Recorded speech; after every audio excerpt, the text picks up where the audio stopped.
एक heart touching story ज़रूर सुनिएगा। पति ऑफिस के लिए तैयार हो रहा था और बच्चे स्कूल जाने के लिए, और पत्नी की बड़बड़ उस कमरे में मानो तीर की तरह गूंज रही थी और कह रही थी, तुम कोई काम ठीक से नहीं कर पाते हो, कभी अच्छे पति भी बन जाया करो। शर्मा जी को देखो, वो अपनी पत्नी को कितना खुश रखते हैं। इन बातों को सुनते हुए वह अपने बैग में टिफिन रख रहा था।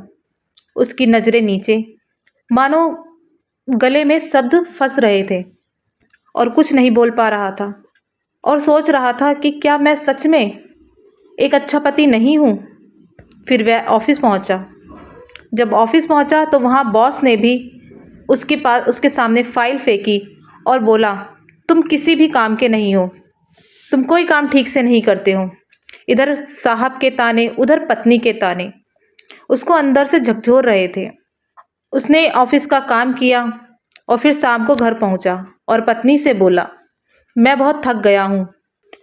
तो पत्नी बोली, तुम कौन सा पहाड़ तोड़ के आए हो जो इतना थक गए हो, काम तो मैं करती हूँ। उन तानों को सुनकर मानो वह अंदर से टूट गया।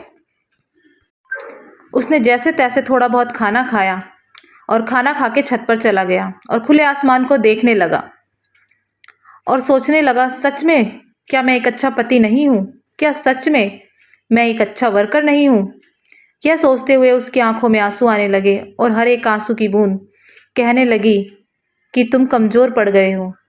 फिर वह अपनी शादी की पहली रात याद करने लगा जब उसकी पत्नी ने बोला था कि मैं तुम्हें कभी दुखी नहीं करूँगी, हमेशा तुम्हारा साथ दूंगी।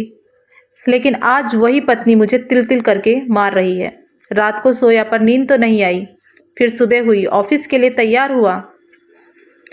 जैसे ही ऑफिस के लिए निकलने लगा वैसे ही उसके चक्कर आ गए और वो चक्कर खा के गिर पड़ा। उसे तुरंत हॉस्पिटल लेकर के जाया गया और जैसे ही उसे होश आया उसकी पत्नी से डॉक्टर ने कहा कि समय रहते ही इन्हें संभाल लो वरना तुम अकेली रह जाओगी। ये सुनते ही उसकी पत्नी के पैरों तले ज़मीन खिसक गई और जाके अपने पति को गले से लगा लिया और बोली कि प्लीज़ मुझे माफ़ कर दो, आज के बाद मैं आपको कभी दुखी नहीं करूँगी। तो मेरा ये कहना है कि आदमी टूटता है लेकिन दिखाता नहीं, रोता है पर किसी के सामने नहीं। इसलिए समय रहते ही अपने पति की कद्र कर लो, वरना आप सबको पता है कि पति के बिना रहना कितना मुश्किल होता है।